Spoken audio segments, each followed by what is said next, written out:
Me. We're going to find that the winds will be a good deal quieter, I think, by this evening. But really what we've seen today is a typical winter storm. Now, I've picked out some gust speeds from earlier on today. Reports of 99-mile-an-hour winds on the Tay Bridge, and that bridge, together with the Forth Road Bridge, has been closed to vehicles. We've also had 85-mile-an-hour winds in the Western Isles, and even gales as far south as Cardiff, and indeed for London as well. So it's windy for us all. The strongest winds continuing this afternoon across Scotland, Northern Ireland and also parts of Northern England. Those winds, again, at 70 to 90 miles an hour. And obviously some dangerous travelling conditions. There could be some further structural damage. Now, the reason for all this very windy weather is this deep area of low pressure. You can see how the wind directions change as that low pulls out into the North Sea, and it drags away the most damaging winds come the evening time.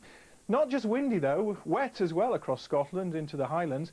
We've had over an inch of rain here. That rain should become lighter as the low drags those damaging winds eastwards. To the south, fewer showers now, though some showery rain coming across the Irish Sea, and that will work its way northwards through tonight. These are the temperatures for today. Quite a range really, 6 to 12 degrees, but largely irrelevant given the strength of the wind. Now you can see from our wind arrows here that stronger wind sweeping out into the North Sea and becoming lighter.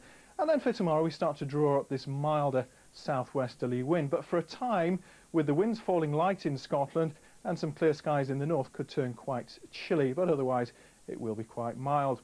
Now as we lose our very strong winds, they batter their way across northern Europe in towards Denmark, Germany, Poland, right the way across to the Ukraine. Those winds for the most part are mild, and you can see from our city forecast along northern Europe, those temperatures are well above average for this time of year.